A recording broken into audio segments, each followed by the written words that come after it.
կամ Ստամբուլը արյան ծով սարքելու տեսլականն է, կամ թուրքերին հպատակվելու թուրքի կոշիկ լիզողի կերպարն է։ Բայց արդյունքում բավարարեց միայն Ադրբեջանի։ Այդ որ ասում են դե լավ,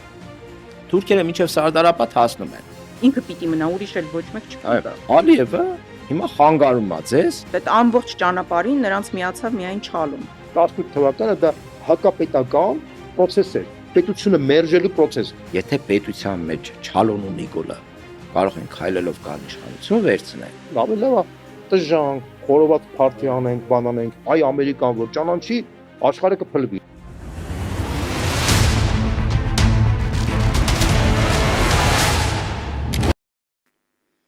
Ողջույն հպարտ եւ ոչ այնքան հպարտ քաղաքացիներին։ ողջույն 3 միլիոն վարչապետներին, բացի մի հոգավորից։ Դերանիկ մենք այսօր նորամուծություն ունենք մեր ունկնդիրներին էլ ասենք, որ այսուհետ Մահակ podcast-ը հեռարձակվելու է 7am լրատվաբերության կայքի 7-րդ TV YouTube-յան ալիքով, այնպես որ արդեն դուք կարող եք միանալ 7-րդ TV YouTube-յան էջին, բաժանորդագրվել Facebook-յան էջին, TikTok-ին, սրտիկել, հավանել, այդ ամեն ինչը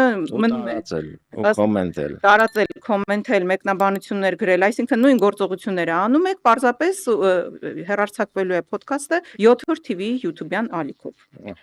Այսօր, քանի որ Հայոց ցեղասպանության 111-րդ տարելիցն է, մենք խոսելու ենք ցեղասպանությունից, բայց ավելի կարևոր է ցեղասպանությունից հետո տեղի ունեցած իրադարձություններից եւ քաղված կամ չքաղված դասերից, որ 100 տարի մենք ըստ էության ապրում ենք այդ դիլեմայի մեջ, թե ինչ տիպի դասեր քաղենք, թե չքաղենք, շատ կոպիտ է հնչում, բայց այդպես է։ Հիմա փորձենք հասկանալ ինչ տեղի ունեցավ, շատ կարճ էլի, այդ 100 տարվա կտրվածքը, ու ինչու մենք կանգնեցինք եւս մեկ անգամ կոտրած տաշտակի առաջ 20 թվականից սկսած, հա, մինչև հիմա այդ կոտրած տաշտակի առաջ ենք։ Ու այսօր էլ նույն սպառնալիքների տակ հայտնվել է Հայաստանի Հանրապետությունը։ Այո, դա ենք փորձում պատճառը հետևանքային կապով հասկանալ։ Եվ մեր հյուրի հետ էլ ավելի շատ երևի խոսենք լուծումներից, թե ինչ տարբերակով է հնարավոր այս ամեն ինչից դուրս գալ եւ ինչ ճակատագիր եւ ապագա է սպասվում մեր երկրին։ Շատ բարդ է լինելու այդ ամբողջը շատ կարճ ժամանակահատվածում ներկայացնել, բայց տեսեք, հիմա որ խոսում ենք հայոց ցեղասպանությունից, նախ ֆիքսենք, թե ինչու հայոց ցեղասպանության հետ կապված ու նաև եկեղեցու հետ կապված Նիկոլ Փաշինյանի այդ նրանց նկատմամբ հարձակումները շատ ներվ առաջացրեց ժողովրդի մոտ, նյարդին կպավ, որովհետև քրիստոնեությունը, առաքելական եկեղեցին մեր ինքնության, գենետիկ ինքնության բաղկացուցիչ մասերից է եւ այն ամենակարևոր ներն է, հենց գտնում ես, ինքը սկսում է մարմինդ բան անել, էլի ցավ անցնել մարմինի միջով, երկրորդը ցեղասպանությունը։ Ինչու է Նիկոլ Փաշինյանը կպնում ցեղասպանության կապը, բոլորը գիտեն, հա։ Նախ միջազգային ճանաչման խնդիրը դուրս է բերել Հայաստանի արտաքին քաղաքական օրակարգից, ինչը շատ կարևոր է։ Բավարարելով Թուրքիայի նախապայմանը։ Այո, դա Թուրքիայի հստակ նախապայման է, հիմա ինքը բավարարում է։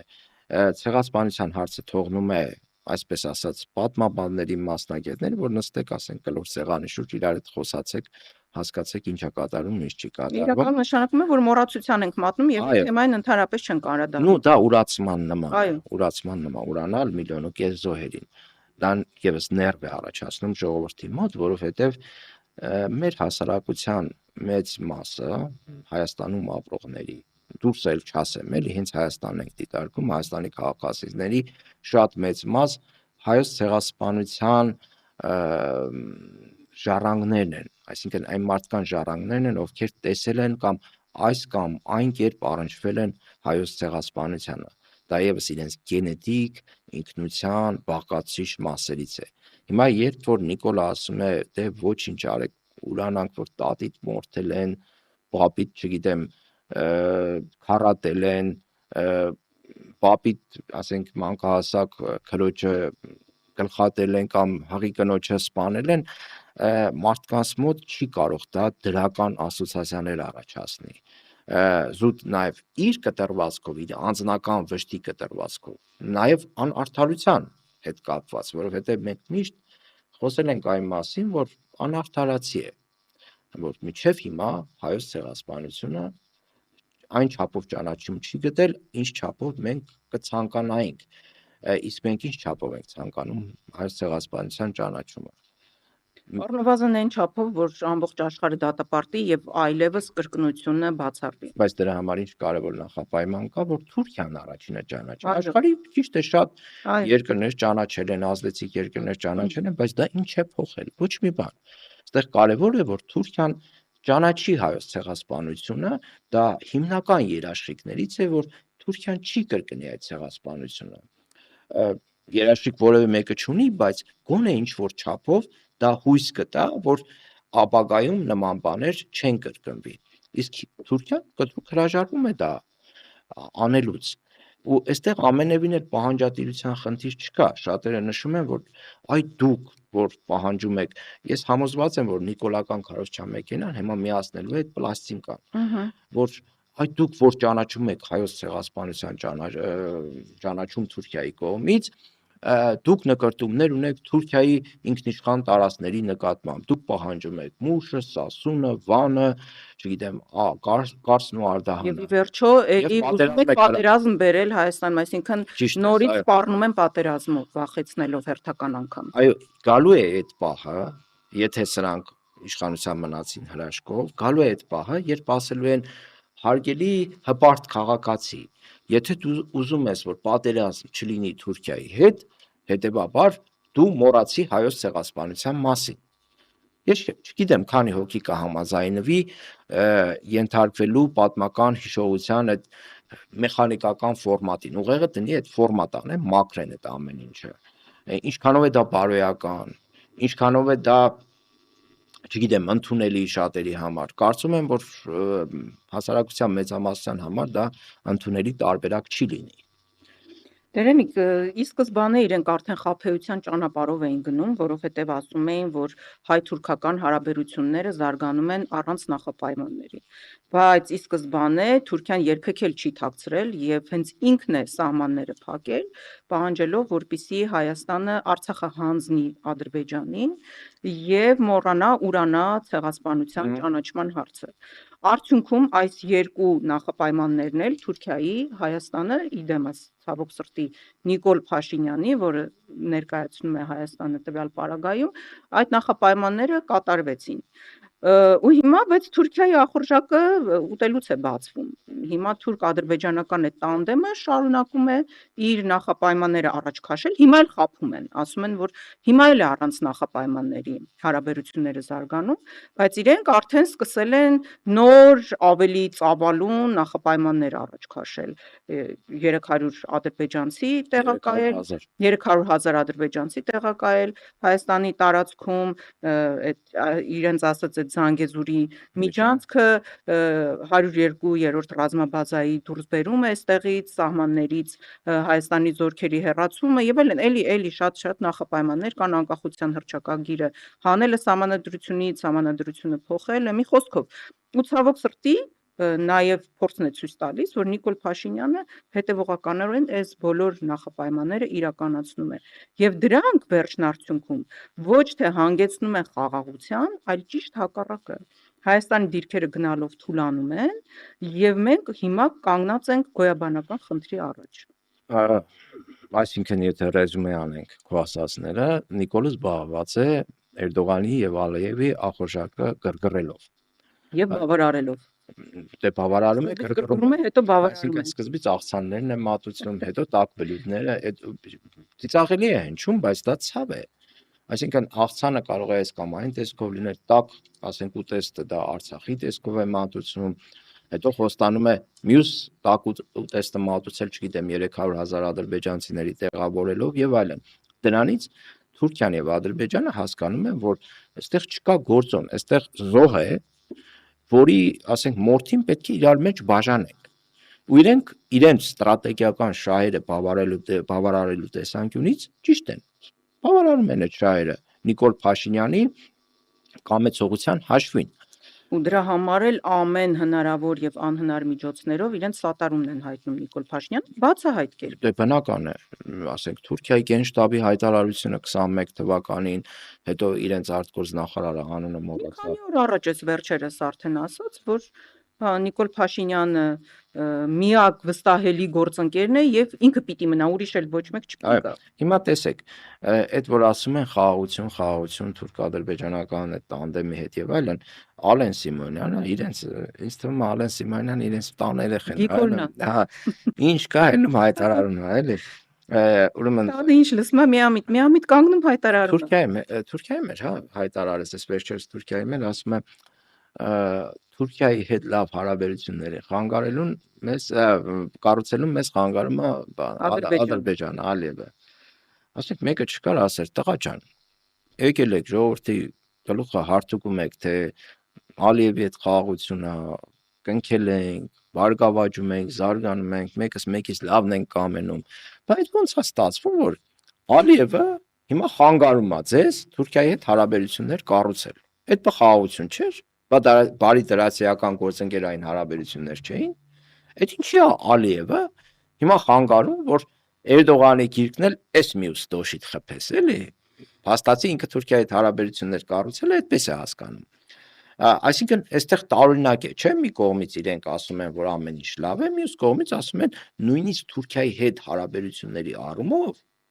Ալիևը խանգարում է Ալեն Սիմոնյանին, Նիկոլ Փաշինյանին, Ռուբինյանին լավ հարաբերություններ, տաք հարաբերություններ կառուցելու։ Իմիջիայլոց Էրդողանի գրքի մասին հիշատակեցիր, որ կրծքին այսպես ամուր բռնած Նիկոլ Փաշինյանը շատ երջանիկ նկարվում էր Էրդողանի հետ, արդեն պատերազմից հետո, արդեն կորուստներից հետո, զոհերից հետո, բայց այստեղ ուշագրավը գիտես որն է Դերենիկ, որ իրենք էլ շատ լավ գիտեն ում հետ գործ ունեն։ Ու դա ավելի է ստոր դարձնում իրենց դավաճանությունը, որովհետև նույն Նիկոլ Փաշինյանը պատերազմի օրերին մի այսպես ոգեշնչված ուղերձ էր հղում հայ ժողովրդին, դա 2020 թվականի հոկտեմբերի 14-ին էր, եթե չեմ սխալվում, ձայնի սենց հուզիչ տոնայնությամբ ասում էր, որ Թուրքիան եւ Ադրբեջանը միավորվել են, Թուրքիան ցեղասպան եւ ահաբեկիչ երկիր է, ահաբեկիչների են բերել Արցախում, մի խոսքով ասում էր, որ տարածքներ խաղաղության դիմաց այդ բանաձևը մենք մերժում ենք, Թուրքիան էլ եթե իր նպատակին հասնի, ապա շատ ավելի վատ եւ շղթայական հետևանքներ են ունենալու։ Ու դրանից ընդամենը 2 տարի անց փաստորեն Նիկոլ Փաշինյանը կրկին հոկտեմբերին շատ հետաքրքիր զուգադիպությամբ Պրահայում Արցախը ճանաչեց Ադրբեջանի մաս, դրանից հետո էլ արդեն գնում էր լայնաժպիտ, հա, ամբողջ ատամնաշարը ցույց տալով Էրդողանի եւ Ալիևի հետ էր խեղճ նայվ ասում էր գնանք բան անենք, սուրճ խմենք, Էրդողանն էլ թե Ալիևն էր ասում էր հա գնադիր, հեսա ես կգամ, էլի մոտավորապես այսպիսի պատկեր էր։ Ես առաջարկում եմ մի հատ որ թարմացնենք մեր հիշողությունը, դիտենք այդ կադրերը, հետո նորից շարունակենք մեր զրույցը։ Ադրբեջանական բանակը ի վիճակի չէ ռազմական ճանապարհով լուծել Ղարաբաղի հարցը։ Այս արձանագրումը ցնցող նշանակություն ունեցավ ոչ միայն Ադրբեջանի, այլև բազմաթիվ այլ երկրների եւ առաջին հերթին Թուրքիայի համար։ Հուլիսյան մարտերից անմիջապես հետո սկսվեցին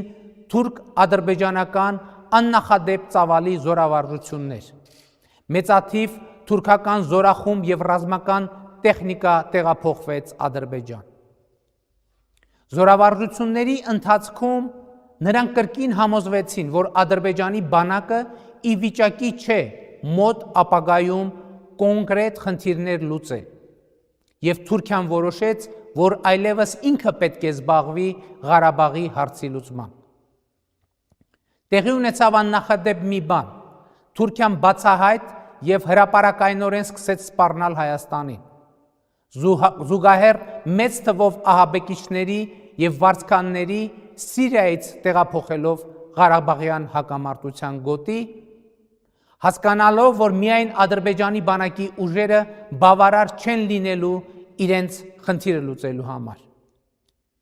Այս իրավիճակում մենք փորձեցինք գործի դնել ռազմավարական զսպման մեխանիզմներ, այն պարզ հաշվարկով, որ եթե Թուրքիան հարավային Կովկասում հասնի իր նպատակներին, դա անխուսափելիորեն հանգեցնելու է իրադարձությունների շղթայական ռեակցիայի։ Այդ խմբավորումը իր առաջ դրել է ոչ միայն Ղարաբաղի հարցի լուծումն է, այլ ավանդական թուրքական ցեղասպան քաղաքականությունը մեր ժողովրդի նկատմամբ շարունակել։ Այդ խմբավորումը իր առաջ դրել է ոչ միայն Ղարաբաղի հարցի լուծումն է, այլ ավանդական թուրքական ցեղասպան քաղաքականությունը մեր ժողովրդի նկատմամբ շարունակել։ Այդ խմբավորումը իր առաջ դրել է ոչ միայն Ղարաբաղի հարցի լուծումն է, այլ ավանդական թուրքական ցեղասպան քաղաքականությունը մեր ժողովրդի նկատմամբ շարունակել։ Այդ խմբավորումը իր առաջ դրել է ոչ միայն Ղարաբաղի հարցի լուծումն է, այլ ավանդական թուրքական ցեղասպան քաղաքականությունը մեր ժողովրդի նկատմամբ շարունակել։ Դերենք ես առաջարկում եմ, որ մեր ունկնդիրները այս ուղերձը մեկ անգամ եւս դիտեն, հիշողությունը թարմացնեն, որովհետեւ 180 աստիճան բոլորովին այլ Նիկոլ կտեսնեն ու կտեսնեն, թե ինչպես էր այն ժամանակվանից ինքը հետևողականորեն խափում ժողովրդին եւ լվանում ուղեղները, համացանցում տեղադրված է ամբողջական ուղերձը։ Իրոք դիտեք, չէ, որովհետեւ իրենք հույսը դնում են նաեւ ժողովրդի կարճ հիշողության վրա ու ամենօրյա ռեժիմով այնքան ստեր են ասում, որ անկախ քեզանից մոռանում ես նախորդ ասած ստերը։ Դրա համար եմ ասում, արժի հիշել եւ հիշողությունը թարմացնել։ Արեկնաս, այստեղ շատ կարևոր նկատառում եմ ուզում անել, որ հիմա մենք խոսում ենք այս կերպ Թուրքիայի ցեղասպան քաղաքականության, պան-թուրքիզմի, պան-թուրանիզմի ծրագրերի իրականացման վտանգավորության մասին, շատերի մոտ տպավորություն է ստեղծվում, որ Թուրքիայի եւ թուրքական աշխարհի, թվում նաեւ Ադրբեջանի հետ հնարավոր չէ գործընկերային նորմալ հարաբերություններ հաստատել, ճանապարհ բացել, առևտուր անել։ Կամ առնվազն, որ մենք դեմ ենք, որպեսզի այդ հարաբերությունները հաստատվեն։ Մենք դեմ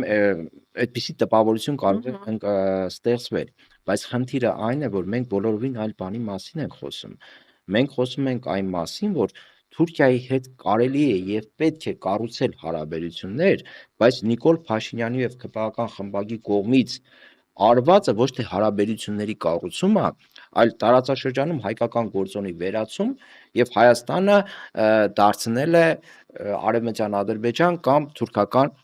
ինչ-որ մի վիլայետ։ Նիկոլի կողմից թուրքական աշխարհի առաջադրված պայմաններն ու պահանջները հետևողականորեն բավարարելը, դա տանում է ոչ թե բարգավաճող տևական խաղաղության, այլ դա տանում է գերեզմանային խաղաղության, դա տանում է Հայաստանը Արցախի ճակատագրերին արժանացնելու հանգրվան, երբ մի օր մենք կարող է կանգնենք այս քաղաքականության պատճառով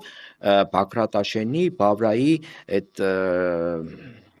մաքսակետերում եւ փորձենք լքել Հայաստանը ցեղասպանվելու վտանգի պատճառով։ Սա արվում է Նիկոլ Փաշինյանի վարած քաղաքականության պատճառով։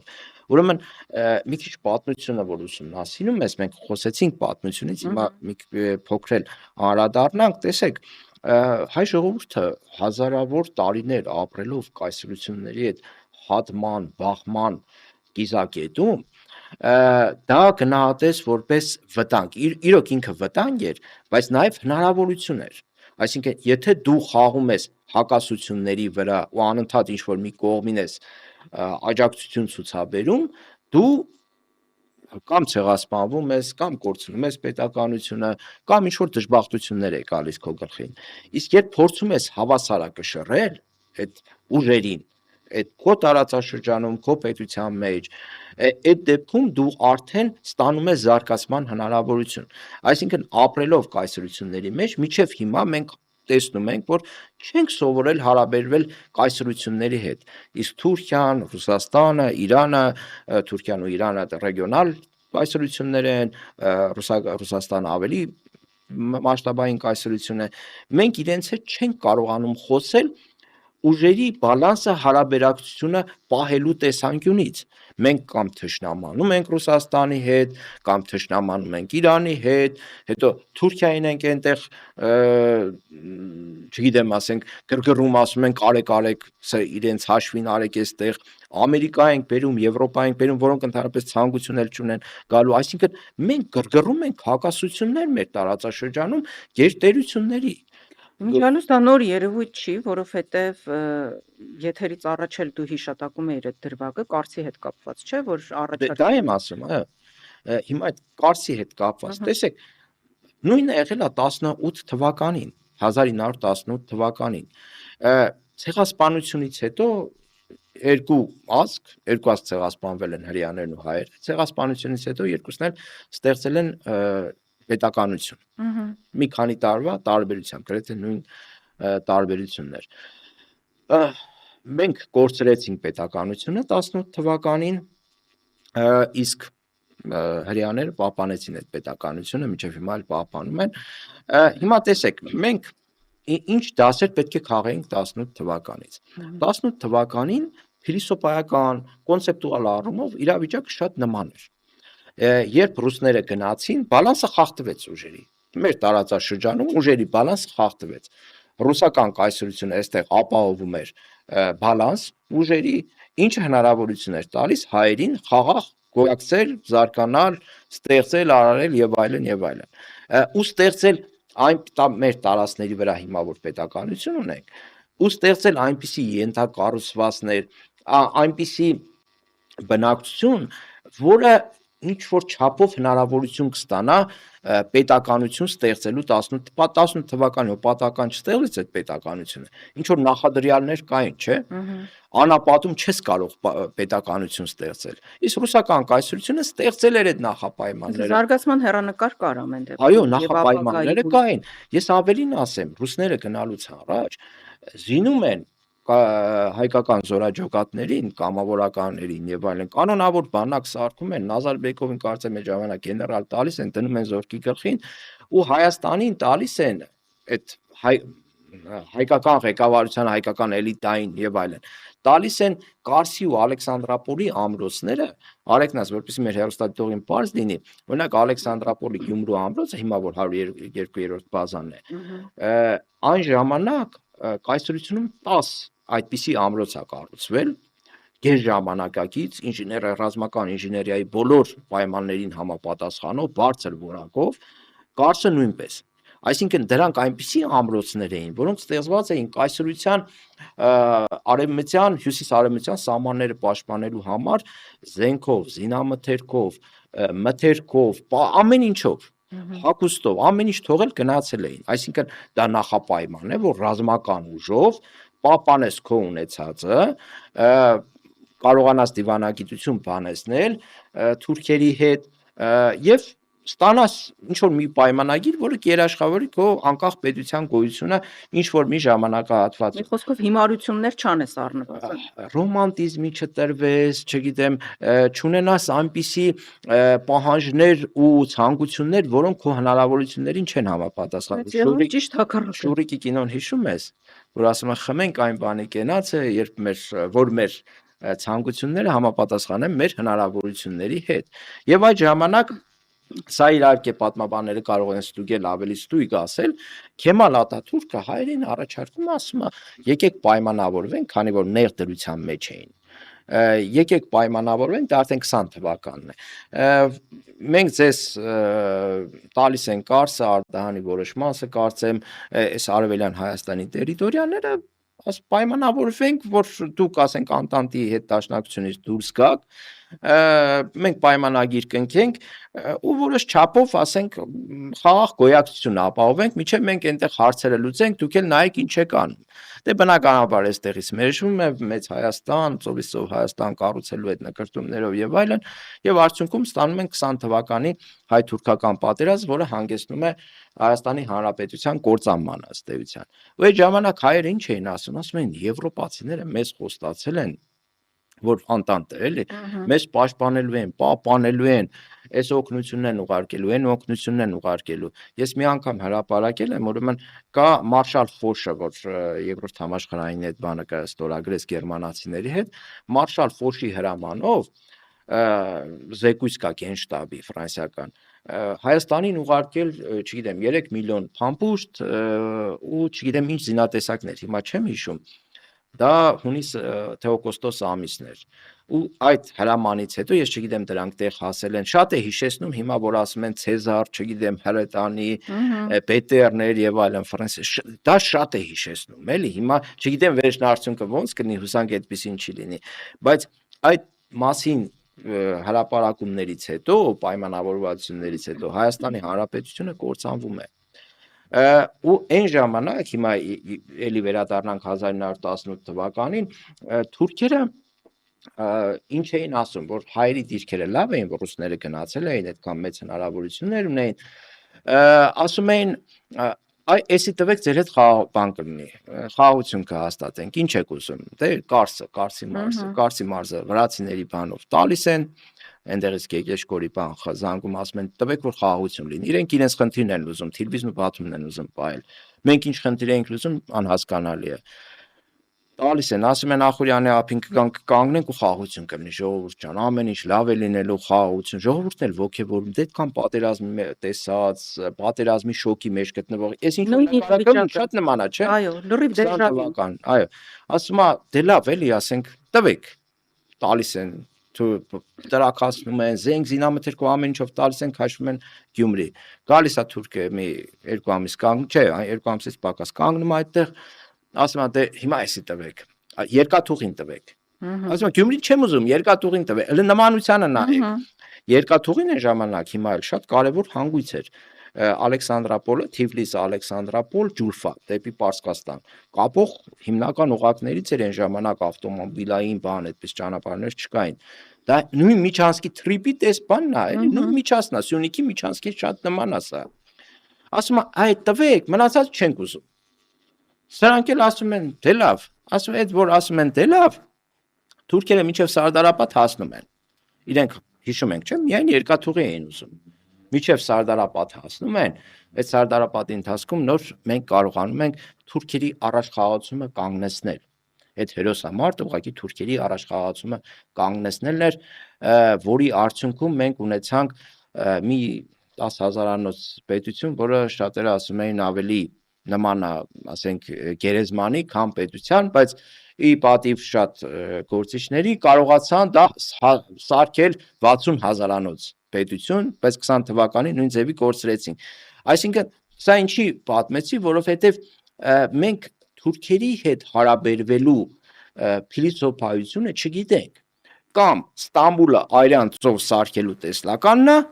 կամ թուրքերին հպատակվելու թուրքի կոշիկ լիզողի կերպարն է։ Բայց ճշմարտությունը մեջտեղում է։ Ճշմարտությունը մեջտեղում է։ Հիմա մենք ինչի ենք ասում, որ Մայր Հայաստանը հատկապես հանդես է գալիս այդ դիրքերից։ Ասում է, պետք է մենք ունենանք ռազմավարական այնպիսի դաշնակից, որը տարածաշրջանում կարող է ապահովել ուժերի բալանս, դա Ռուսաստանն է, ուրիշ պետություն չկա, նաև Իրանը, որոշ չափով դա այդ խնդիրը կարող է լուծել եւ լուծում է, որը ուժերի բալանսի ապահովումից հետո նոր միայն մենք կարող ենք Թուրքիայի հետ նստել հարաբերություններ կառուցելու մասին բանակցել։ Ի վերջո մենք չենք փակել սահմանը, հիմա որ իրենք ասում են Թուրքիան սահմանը բացելու է։ Թուրքիան փակել է, Թուրքիան էլ բացելու է։ 30 տարիների ընթացքում որևէ մեկը չի ասել, որ պետք չի Թուրքիայի հետ սահմանը բացել։ Հիմա էլ ենք ասում, այն ժամանակ էլ էինք ասում, ինչի չի բացում։ Որովհետև Թուրքիայի ռազմավարական պլանները բոլորովին այլ են։ Եթե դու քեզանից ուժ չես ներկայացնում, գործոն չես, Թուրքիան հայել, ասենք, մուրճով, չակուճով գլխի տալու է։ Իսկ երբ դու արդեն ուժ ես, այդ ժամանակ արդեն Թուրքիան կարող է նստել քո հետ խոսել։ Իսկ այդ ուժը ինչպես է ձեռք բերվում։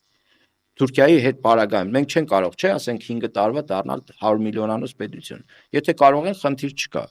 Թուրքիայի համադրելի տնտեսական եւ ռազմական հնարավորություններով կարող են, չեն կարող, չէ։ Դրա համար պետք է ունենանք դաշնակից։ Ով կարող է լինել այդ դաշնակիցը։ ՆԱՏՕ-ի անդամ, ասենք, Միացյալ Նահանգները, չնայած արդեն ՆԱՏՕ-ն կարող է լուծարվել։ Այստեղ երբ որ շատերը ասում են Միացյալ Նահանգները, ՆԱՏՕ-ն եւ այլն կապահովի նաեւ մեր անվտանգությունը, նախ նման խոստում տվող չի եղել։ Իրենք դա չեն էլ ասում, չեն էլ Չկա փակում։ նման բան, չկա, իրանց պետք էլ չի այդ ամեն ինչը։ Երկրորդ, երբ որ Թուրքիան ներխուժում էր Կիպրոս,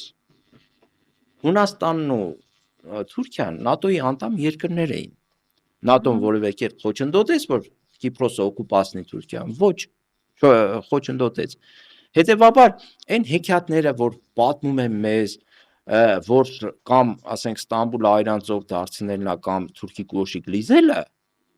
դա ժողովրդին մոլորեցնելու լկտի ու կործանարար քաղաքականություն է։ Ոչ էսա, ուժերի բալանսի հիման վրա, տարածաշրջանում բալանսավորելով ուժերը,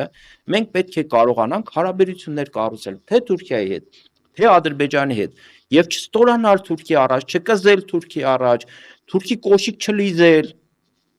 այլ արժանապատիվ հարաբերություններ կառուցել այդ երկու պետությունների հետ, ինչը հնարավոր է։ Եվ հենց այդ ժամանակ էլ կլինի իրոք երաշխավորված եւ ապահով անվտանգ խաղաղություն։ Միանշանակ։ Ցավոք սրտի այո դերենիկ այո պատմությունից դասեր չենք քաղում ու դրա գինն էլ եղավ Արցախը, որովհետև ճիշտ հիշատակեցիր 20-րդ դարում փաստորեն երկու ցեղասպանություն եղավ, իսկ արդեն դրանից հետո Արցախում էլ փաստացի ցեղասպանություն տեղի ունեցավ, արդեն էթնիկ զտման տեսքով, որովհետև Նույն բանն է, հայրենազրկում այո տեղի ունեցավ։ Նիկոլ Փաշինյանը ինչ էր ասում էր, նախ հիշում ես, ասում էր ագորայում ես հարցը կլուծվի, եթե ես տեսնեմ, որ քիչ թե շատ ընդունելի լուծում կա, կգամ ձեզ այստեղ կասեմ, միասին կորոշենք ուզում ենք թե չենք ուզում, իհարկե խաբեց դա էլ չարեց։ Հետո նաև ասում էր, որ Արցախի հարցի լուծումը պետք է բավարարի Հայաստանի ժողովրդին, Արցախի ժողովրդին եւ Ադրբեջանի ժողովրդին, բայց արդյունքում բավարարեց միայն Ադրբեջանի ժողովրդին, իսկ Աննա Հակոբյանն էլ շատ անկեղծորեն խոստովանում էր, որ իրենք կկատարեն Մեհրիբան Ալիևայի երազանքը եւ նա կկարողանա գալ եւ Արցախում թեյ խմել ու մուղամ լսել։ Շատ անկեղծ էին իրենք հարցում ու փաստորեն նրա երազանքը իրականացրեցին։ Հիշենք այդ կադրերը։ Միջև այդ կադրերը, Արեգնաս, ես մի բան էլ ասեմ Արցախի հետ կապված, փաստորեն սովետական միության տարիներին, չնայած մենք որպես ինքնիշխան պետություն չէինք հանդես գալիս, չունեինք այդ պարամետրերը, սովետական միության կազմում էինք, բայց սովետական միությունը ստեղծեց քիչ թե շատ նորմալ աշխարհի մասշտաբով պետականություն, տնտեսական ենթակառուցվածքային առումով, նաև մարդկանց առումով դաստիարակեց գաղափարական մարդիկ, այն որ ասենք Պավլիկ Մարոզովներ բան է տալիս էին, ճիշտ է, շատ քննադատելի է, եղկելի արարքներ են, ուղղակի ցույց են տալիս, որ մարդ գաղափարի համար կարող է մահանալ, մեծ գաղափարների ազգային, նույն ժամանակ կոմունիստական էին, բայց գլխավոր իդեան այն էր, որ գաղափարի համար պետք է մահանաս։ Եվ 70 տարիների ընթացքում կերտվեց մի սերունդ սովետական միությունը ազգային ուշադրություն դարձրել, որը կարողացավ հաղթական պատերազմ տանել Արցախում։ Այո։ Գաղափարական մարդիկ էին դրանք։ Բայց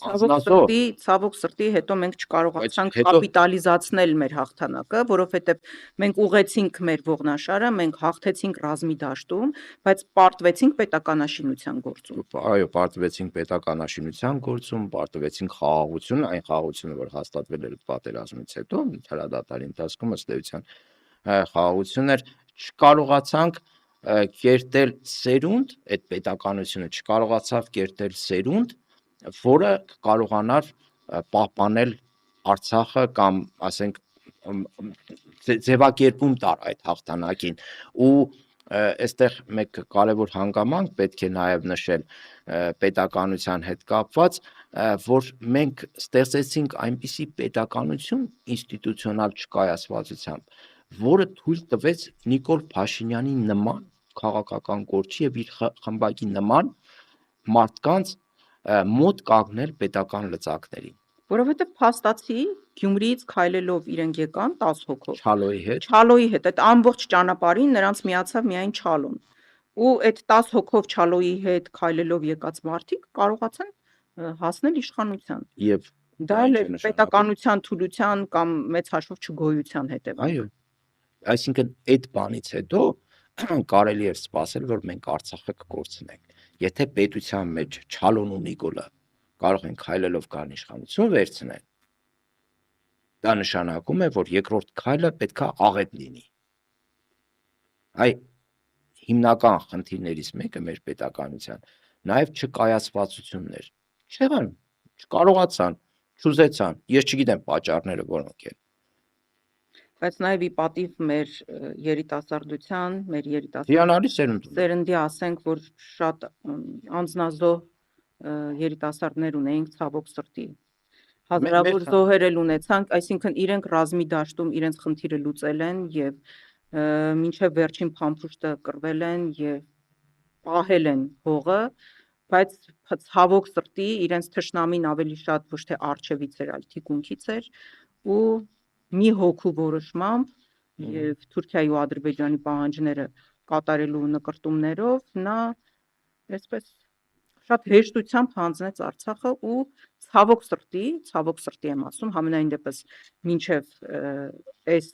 րոպեն, հա, այսպես ասենք, ինքը կարողացել է մարսել։ Հույս ունենք, որ գոնե ամսի 7-ին խորհրդարանական ընտրություններով ժողովուրդը իր պատասխանը կտա այս Այո, Արեգ, իրավաճանների խմբակին։ մեր խնդիրը ոչ թե մեր ժողովուրդն է, ոչ թե պայծառ երիտասարդ սերունդն է,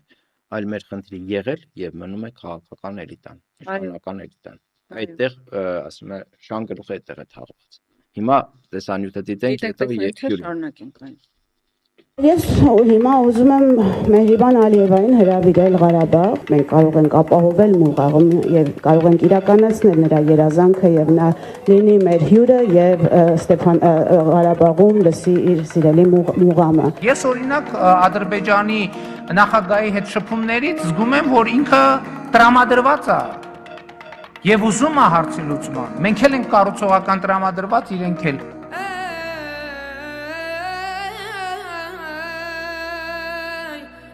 Ուզում եմ Մեհրիբան Ալիևային հրավիրել Ղարաբաղ։ Մենք կարող ենք ապահովել Մուղաղում եւ կարող ենք իրականացնել նրա երազանքը եւ նա Ղարաբաղում լսի իր սիրելի մուղամը։ Ուզում եմ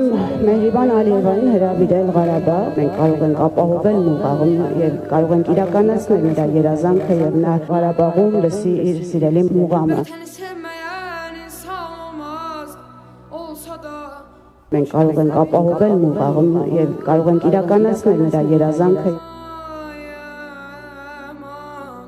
Մենք կարող ենք ապահովել Մուղաղում եւ կարող ենք իրականացնել նրա երազանքը եւ Ղարաբաղում լսի իր սիրելի մուղամը։ Մենք մեր զրույցը եւ թեմայի շուրջ խոսելը կշարունակենք քաղաքագետ Մայր Հայաստան կուսակցության վարչության անդամ Երվանդ Բոզոյանի հետ։ Ողջույն, պարոն Բոզոյան։ Բարև ձեզ։ Սկսենք այսօր ցեղասպանության 111-րդ ամյակն է։ Իհարկե, ասենք 5-6 տարի առաջ մենք չէինք պատկերացնում, որ կգա մի օր, երբ մենք քննարկենք ցեղասպանության ուրացման խնդիրը, քննարկենք, որ կարող է, ասենք, լինի Հայաստանի կառավարություն, որը ուրացման քաղաքականություն վարի, բայց եղավ այդ օրը, մենք այնպիսի մի հանգրվանում ենք, երբ մեր պատկերացումները, որ ունեցել ենք առնվազն վերջի 100 տարում, կարծես փլուզում է այս իշխանությունը։ Հիմա ինքը դա ներկայացնում է որպես իրական Հայաստան կերտելու տեսլական, այն ցեղասպանության հետևանքով ձևավորված սոցիումը, ազգը, ինքը համարում է նահատակ, այդ մասին հստակ հայտարարել է, նահատակ ազգի կերպար, եւ հիմա ինքը ասում է, որ մենք պետք է դուրս գանք նահատակ ազգի կերպարից եւ ապրենք, ուղղակի ապրենք, լավ ապրենք, շորտիկով բալկոնում նստած կոֆե խմենք, առևտուր անենք, 9 եվրոյով Կիպրոս գնանք, լողանանք եւ նմանատիպ այլ բաներ։ Հիմա սովորական քաղաքացին լսում է, ինքը ուզում է 9 եվրոյով Կիպրոս գնա, շորտիկով կոֆե խմի ու չլինի նահատակ ազգ։ Ինչ դա վատ ասում, պարոն Բոզոյան։ Շատ լավ հարց եք տալիս, երբ որ մենք օրինակ պետականություն չենք ունեցել, մեր համար այս հիշողությունը շատ կարևոր է, որպեսզի մենք հիշենք մեր նախնիներին, թե ինչ ողբերգություն ա եղել, ոնց որ մարդը իր ծնողները որ մահանում են, գնում են գերեզման, Արգանքի դուրս մատելով ծաղիկ են Այո։ դուրս, չէ՞, դա այդպես բան էր։ Հետո արդեն կամած մենք փորձեցինք այդ մեր ողբերգությունը բարձրաձայն ներկայացնել աշխարհի առաջ, որպեսզի աշխարհն էլ ճանաչի։ Ու սկսեցինք պայքարել այդ աշխարհում ցեղասպանության ճանաչման համար։ Դա երկրորդ փուլն էր, չէ՞։ Հետո մենք պետություն ունեցանք, արդեն պետական մակարդակով փորձեցինք տանել այդ ճանապարհը եւ փաստացի, քանի որ պետությունը տանում էր այդ գիծը, արդեն Ռուսաստանը ճանաչեց, Միացյալ Նահանգները ճանաչեց, Ֆրանսիան ճանաչեց, հետո արդեն Գերմանիան ճանաչեց։ Հիմա հիմնական երկրները փաստացի ճանաչել են։ Հիմա մնում է հաջորդ քայլը, բայց հետո մեր քայլը ո՞րն է մեր գլխավոր նպատակը։ Մենք այդ գլխավոր նպատակ հասկացողությունը չունենք։ Այսինքն ճանաչվի Ճանաչելը, ասենք, մեր նպատակը ո՞րն է, ճանաչել, հետո ինչ, ասենք ճանաչեցին, հետո ո՞րն է մեր իրական նպատակը, ո՞րն է։ Հիմա էլ ասում են, թե մեր գլխավոր նպատակն է, որ Թուրքիան ճանաչի, բայց քանի որ մեծ մասը ճնշողներ չի հավատում, որ Թուրքիան կարա ճանաչի, առաջացել է ճգնաժամ։ Դե ընդհանրապես մենք այդ հիշողության օրը ինչ առաքելություն ենք դնում։ Երբ որ ճգնաժամը առաջանում, միշտ ճգնաժամի մեջ դուրս են գալիս, այսպես ասած, ոնց որ ճահճի մեջ գործեր են դուրս գալիս, չէ՞։ Սկսում են պղպղակուղա, չէ, գոռում են, չէ՞, տենց։ Ոնց որ արտացոլում են իրավիճակը, որ քանի որ ճգնաժամը, որթերը դուրս գալիս ճգնաժամը, մարդ որ հիվանդանում է, վերք է դուրս գալիս, չէ։ Հիմա նիկոլիզմը, ես նիկոլիզմ եմ ասում, որտեղ Նիկոլ Փաշինյանը մենակ ինքը չի։ Այդ տեսակը, այդ նման տեսակը տարածված էր։ Այդ առաջացել է այդ գաղափարը, որ հարգելի ժողովուրդ, մենք որ հիմա ճանաչում ենք, բան ենք անում, հիշում ենք, նպատակը որ ավելի լավ է տժանք, խորոված փարթի անենք, բան անենք, անընդհատ մենք ողբերգության մեջ ապրել, ինչ նպատակ ունի։ Եթե դու փաստացի քո նպատակը չես պատկերացնում, թե որը պետք է լինի, ավտոմատ առաջակալից այդ երկրորդ նպատակը։ Այդ երկրորդ նպատակը սկսում է արդեն ուրացման process տանել, որը հիմա մենք տեսնում ենք Բայց հակառակն էլ շատ դեպքերում նաև իշխանության ջանքերով այդպես ներկայացվում, որ ճանաչելու նպատակը Ստամբուլը այրանցով սարքելն է։ Ես գրոտեսկով եմ ներկայացնում, բայց այն տրեխային, այն ճենջոտ հասկանում եմ, դա արդեն անցած էտապ է, որ այդ սկզբնական փուլում տես տեսակետ տարածված էր, բայց երբ որ դու պետականություն ունեցար, պետականության ժամանակ արդեն մենք զարգացեցինք այդ ամեն ինչը, քո ասած Ստամբուլը այրանցով սարքելու գաղափարը դառավ արդեն տրեխային մակարդակի հնամաշ մի հատ ձևակերպում, բոլորն էլ հասկանում են, որ դա իրատեսական չի։ Եվ քանի որ դա իրատեսական չի, ճանաչման process դառավ անհասկանալի։ Դե մենք հասել ենք մեր նպատակին, Ամերիկան ճանաչել է, մենք ասում ենք, այ Ամերիկան որ ճանաչի, աշխարհը կփլվի, հիշում ես, մենք տենց պատկերացում ունենք, աշխարհը Ամերիկան էս էլ չճանաչեց, էս ճանաչեց։ Սաղազգը նույնիսկ Բայդենի նկարը դրեցին ու բանը սկսեցին աղոթել իր բանի վրա, որ վերջապես ինքը ճանաչեց, չէ։ Լավ ճանաչեց Ժորժ ջան, հետո ճանաչելուց հետո, այսինքն մեր ժողովրդի առաջ չդրվեց այդ խնդիրը, մենք որ ճանաչում ենք, ինչ նպատակ են հետապնդում։ Ինչի չդրվեց։ Հիմա կասեմ, ինչի չդրվեց, որտեվ նույնիսկ եմ կրկնում, մեր պետական անկախ պետականության հիմնուց հետո մենք ունեցանք լավ կամ վատ ղեկավարներ, բայց այդ ղեկավարները այնուամենայնիվ տնտեսական, սոցիալական խնդիրներ լուծման խնդիրներ էին լուծում կամ մաքսիմում պատերազմի ժամանակ իրանք հաջող մենեջերներ էին, թե, բայց ոչ ավել, այսինքն մարդկանց մոտ ազգային պետություն, պետական շինարարություն ձևակերպված չէր դա ինչ նպատակ է։ Ստրատեգիական պլանավորում գոյություն չուներ։ Դրա համար էլ քանի որ չուներ, սոցիալ-տնտեսականն էլ լավ չզարգացավ, մարդը օտարվեց պետությունից, ինքը դառավ անջրպետ վիճակ եւ արդյունքում մենք տեսնում ենք հենա այն ինչ որ եղավ 18 թվականից հետո։ 18 թվականը դա հակապետական process էր։ Պետությունը մերժելու process։ Ավտոմատ ասում են թե նախկիններին մենք մերժում ենք, բայց նախկինների հետ միասին իրանք փաստացի պետությունն էին մերժում։ Բայց քանի որ ժողովուրդը հիասթափված էր այդ պետական համակարգից անկախությունից, մարդիկ հիասթափված են եւ իրանք առաջարկել էին, որ եթե պետականություն ունենանք, մենք, չգիտեմ, ջերմուկով մենք, չգիտեմ, մոլիբդենով կարանք Շվեյցարիա դառնանք, ծիրանիկուց, բան, ասենք, քանի որ դա կյանքի չեղավ, մարդիկ հիասթափեցին ընդհանրապես պետությունից եւ հիասթափվածությունը բերեց նրան, որ այս փողոցային խուժանը կարողացավ գալ իշխանության։ Հիմա ձևակերպենք, թե իսկ ինչ է նշանակում ցեղասպանության ճանաչումը մեր համար ինչ պետքա լինի, ինչ այդ ամենակարևոր խնդիրն է, տեսեք, ուրեմն ցեղասպանության ճանաչման խնդիրը մեր համար ոչ թե պետքա լինի հիշողության ժամանակահատված, ցեղասպանությունը պետքա մեր համար միշտ մեր ժողովուրդը հիշի, որ կա լրջագույն վտանգ, որ ելի կարանք ցեղասպանվենք։ Ինչի կա այդ լրջագույն վտանգը, որովհետև 15 թվականի ցեղասպանությունը պատահական բնույթ չի եղել, դա օրինաչափություն է եղել։ Այսինքն Թուրքիան ունեցել է բանը ծավալապաշտական հերահար նպատակ, որը ձևակերպել է 1914 թվականին։ 1914 թվականին Գերմանիայի հետ իրանք պայմանագիր կնքեցին, որտեղ երևաց իրանք գլխավոր նպատակը, որ Թուրքիայի գլխավոր առաքելությունը կայանում է նրա մեջ, որ իրանք պետք է սահման ունենան մահմեդական ժողովուրդների հետ, որոնք ապրում են այն ժամանակ ռուսական կայսրությունում։ Իսկ այդտեղ խանգարում էր Հայաստանը որպես, այսպես ասած, հայկական արյալը։ Հայկական արյալից պետք է ազատվենք։ Այսինքն իրանք գլխավոր նպատակը դա էր, եւ ցեղասպանությունը հայկական արյալից ազատվելու քայլերից մեկն էր։ Իրենք ազատվեցին Արևմտյան Հայաստանի ժողովրդից, մնաց Արևելյան Հայաստանը։ Արևելյան Հայաստանն էլ ռուս-թուրքական պատերազմի արդյունքում, չասեմ թե ինչ կատարվեց, ոնց գնաց այդ ամեն ինչը, իրանք կարողացան Արևելյան Հայաստանի Ադրբեջանը, բանը Նախճիվանը փոկել, էլի յուրօրինակ Ադրբեջանի տակ դնել, Ղարաբաղը փոկել, էլի Ադրբեջանի տակ դնել, Զանգեզուրը չկարողացան անել։ Այսինքն այնուամենայնիվ Զանգեզուրը սա 20 թվականին, բայց իրանք վերջնահարցունքը այնուամենայնիվ այդ Թուրքիա, Ադրբեջան, կենտրոնական Ասիա այդ միջանցքը սարքելն է։ Այսինքն իրանք նպատակը դա է, անկախ նրանից դու ուզենաս լավ հարաբերություն ունենաս, թե վատ հարաբերություն ունենաս, իրանք նպատակը դա է, իրանք այդ խնդիրն են լուծում։ Չեն էլ թաքցնում։ Չեն թաքցնում, իրանք ի տարբերություն շատերի իրանք անկեղծ ասում են, որ մեր ազգային իդեան, մեր կայսրական իդեան դա է, հասկանում ես։ Հիմա ցեղասպանությունը պետք է միշտ մեր համար զգոնության էլեմենտ լինի, մենք հասկանանք դա, մենք պետք է հասկանանք թե ոնց կարանք դիմակայենք։ Դիմակայելու մի ձև կա, ձևավորել ուժեղ պետություն,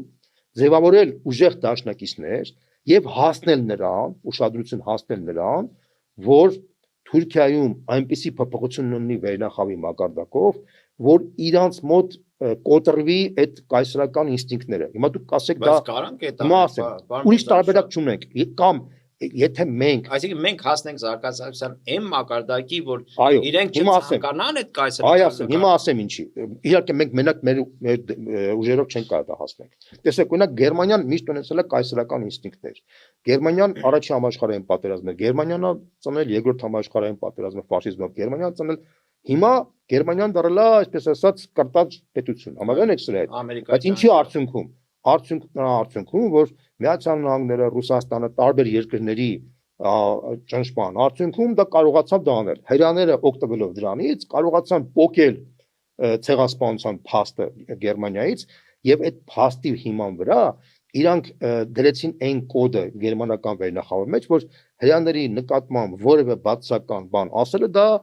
հանցագործություն է։ Եվ եթե Գերմանիայում ցանկացած վերլուծաբան քաղաքական գործիչ, որ հանգեցած է հրեաների մասին մտածու խոսք ասի, ինքը միանգամից պաշտոնակորցնում, լրագրողակորցնում եւ այլն եւ այլն։ Հիմա տեսեք 1919-21 թվականներին, մոտ երբ որ Թուրքիան կնքեց Մուդրոսի համաձայնագիրը Անտանտայի հետ, Թուրքիան ծնվեց մի հատ նոր վերնախավ, որը մոտավորապես նման էր այդ վիճակին։ Այսինքն շատ հետաքրքիր այդ վերնախավը, փաստացի ճանաչեց Թուրքիայի հանցագործությունները։ Փաստացի ճանաչեց ամբողջ այդ հանցագործությունները եւ իրանք ամոթից մեռնելով իրանք հայտարարություններ էին անում, որ դա խայտարակություն է, որ պետք է մենք դատապարտենք այս ամեն ինչը։ Թայլանդին բանին ասենք, հա, մոտավորապես 260 հոգու դատապարտեցին մահվան թուրքական տրիբունալը։ Իսկ Դամատ Փաշան, այն ժամանակվա գլխավոր վեզիրը, որը փաստացի Թուրքիայի ղեկավարն էր, ինքը իր պատկերացումներով, իր կոնցեպտով, իր բանով ինքը անընդհատ ներողություն էր խնդրում հայ ժողովրդից, ասում էր, որ սա մեծ հանցագործություն է, ավելին կարամ ասեմ, Թուրքիայի Կովկասյան ֆրոնտի ղեկավարը, գեներալը, թուրք ղեկավարը,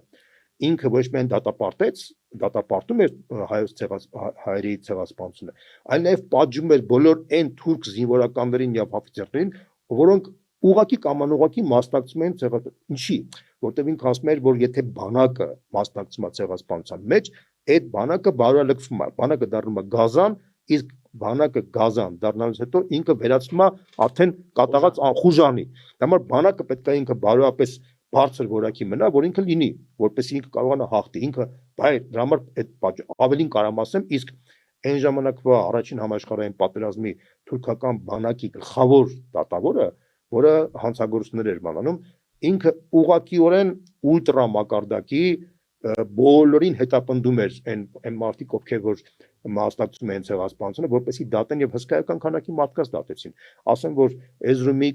քաղաքապետը հրաժարվեց հայոց ցեղասպանության, նահանգապետը հրաժարվեց հայոց ցեղասպանության մասնակցելու։ Կոնյայի նահանգապետը հրաժարվեց, նույնիսկ Անկարայի նահանգապետը հրաժարվեց։ Այսինքն թուրքական վերնախավը երբեխվեց եւ մի զգալի մաս ըմբոստացավ։ Ավելին կարամ ասեմ, Օսմանյան կայսրության պարլամենտի առաջին նախագահը մերժեց ցեղասպանության եւ ինքը կանգնեցեց այդ օրենքի կիրառումը, բայց չկարողացավ կյանքի կոչի, որտեղ ներքին գործերի նախարար Թալատ Փաշան եւ մի քանի հոգի այսպես ասած կարողացան զինվորականները պատերազմի պայմաններում կարողացան կոտրել այդ բանը։ Այսինքն դա ինչ եմ ուզում ասել, որ մենք չենք կարող հասնել դրան, եթե մենք չհասնենք դրան, մենք վաղտեուշ ոչնչանալու ենք։ Հայաստանի գոյությունը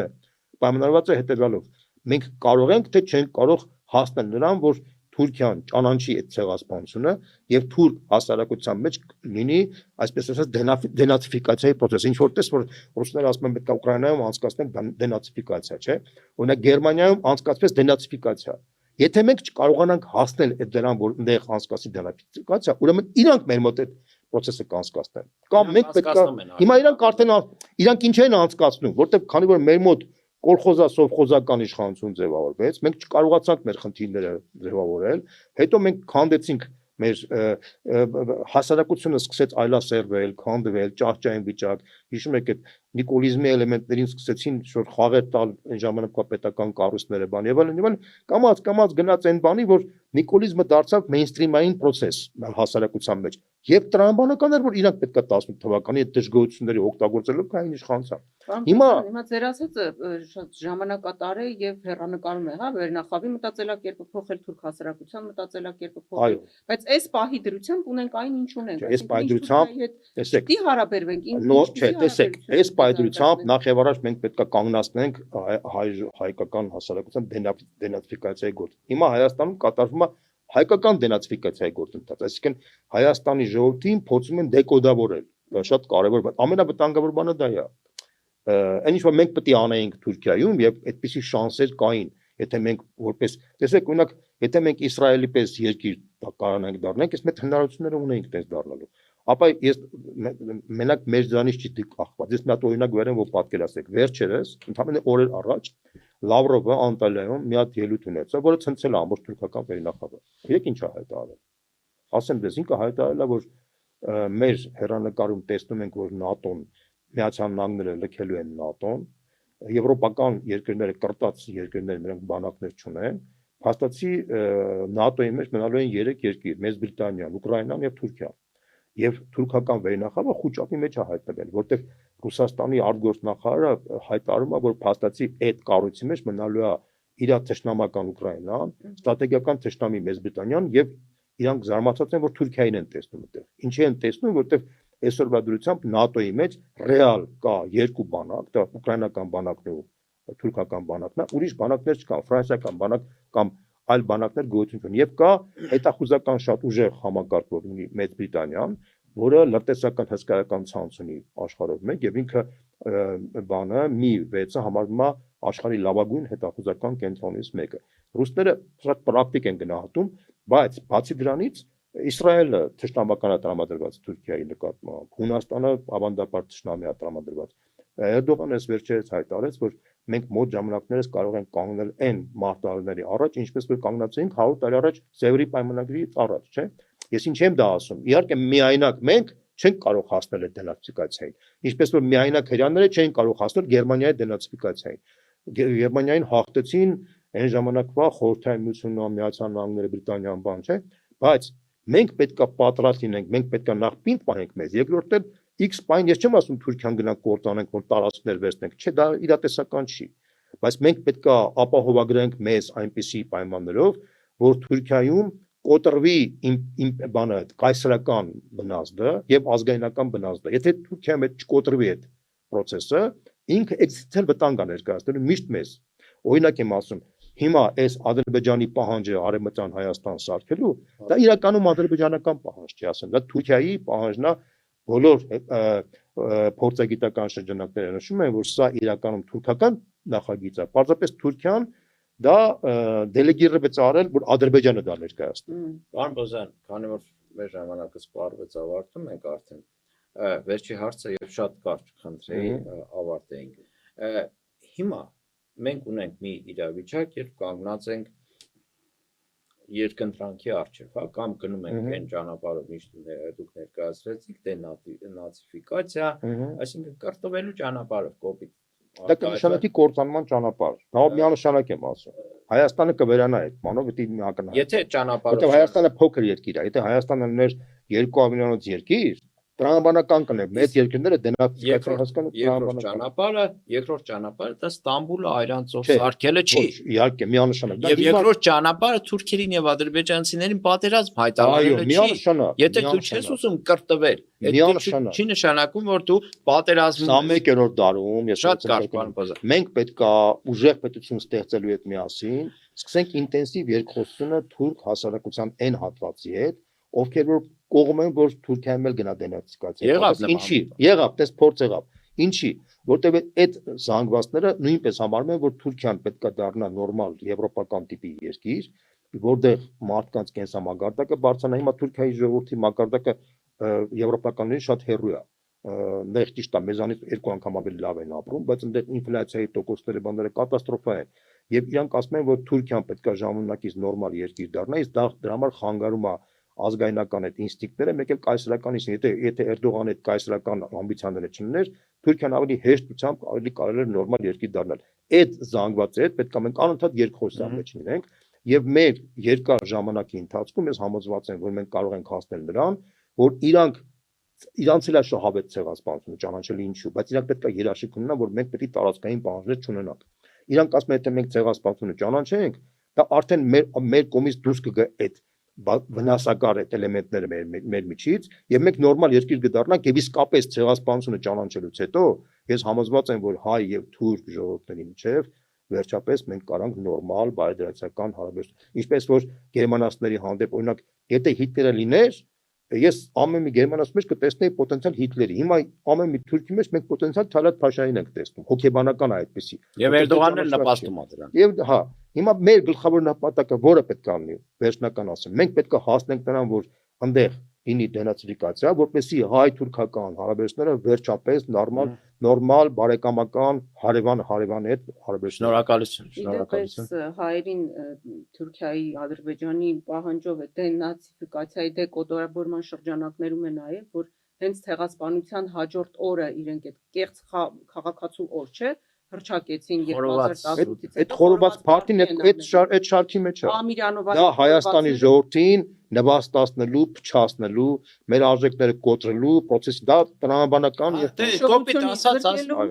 ասում ախպեր ուզում եք նահատակ ազգ լինել, թե խորոված այո լափող կներեք էլի ուրիշ բան չեմ կարող ասել ընտրեք որն եք ուզում եւ ով ասում նահատակ ազգ դա լավը խորոված ուտի ընդդեմ սա մեծագույն խայտարակություն է սա մեր անասունից տարբերվում է հիշողությամբ ճիշտան որպեսզի մեր հիշողությունը ջնջեն շնորհակալություն պարոն Բոզոյան մեր ընկերներին չմոռանանք ասել որ այսուհետ իրենք պետք է հավանեն բաժանորդագրվեն 7 օր TV YouTube-յան ալիքը որովհետեւ մեր ոդքասթը հեռարձակվելու է արդեն 7 օրին YouTube-յան ալիքով, նաև Facebook-յան էջին, TikTok-ին եւ այլն։ Մեկնաբանեք ձեր կարծիքները, գրեք, կիսվեք եւ միացեք մեզ, որ փոխենք։